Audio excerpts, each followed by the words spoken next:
आपण पाहत आहात प्रेस मीडिया न्यूज। लाच प्रकरणात जिल्हा परिषदचे वरिष्ठ सहाय्यक नागटिळक निलंबित, सीईओ कुलदीप जंगम यांची कारवाई। माळशिरस पंचायत समितीतील वरिष्ठ सहाय्यक सुंदरराव उत्तम नागटिळक यांच्यावर लाच प्रकरणी जिल्हा परिषद प्रशासनाने निलंबनाची कारवाई केली आहे। जिल्हा परिषदेचे मुख्य कार्यकारी अधिकारी कुलदीप जंगम यांनी आदेश जारी करून ही कारवाई केली। मिळालेल्या माहितीनुसार धर्मपुरी येथे सभा मंडपाचे काम पूर्ण झाल्यानंतर संबंधित कामाचा दाखला मिळवण्यासाठी तक्रारदार पंचायत समितीकडे पाठपुरावा करत होता।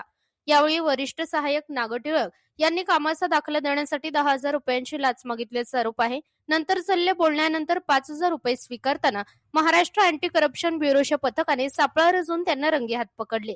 या प्रकरणी महाराष्ट्र अँटी करप्शन ब्युरोकडून गुन्हा नोंदवण्यात आला होता। त्यानंतर 24 फेब्रुवारी 2026 रोजी अटकेचा अहवाल जिल्हा परिषद प्रशासनाला प्राप्त झाल्यानंतर मुख्य कार्यकारी अधिकारी कुलदीप जंगम यांनी नागटिळक यांच्यावर निलंबनाची कारवाई केली। निलंबनाच्या कालावधीत नागटिळक यांचे मुख्यालय पंचायत समिती मोहोळ येथे निश्चित करण्यात आले आहे। मोहोळ येथील गटविकास अधिकाऱ्यांच्या पूर्व परवानगीशिवाय त्यांना मुख्यालय सोडता येणार नाही। तसेच निलंबन काळात कोणतीही खासगी नोकरी किंवा व्यवसाय करण्यास मनाई करण्यात आली आहे। नियमांचे उल्लंघन केल्यास उदरनिर्वाह भत्ता बंद करून पुढील शिस्तभंगाची कारवाई करण्यात येईल, असेही आदेशात नमूद करण्यात आले आहे।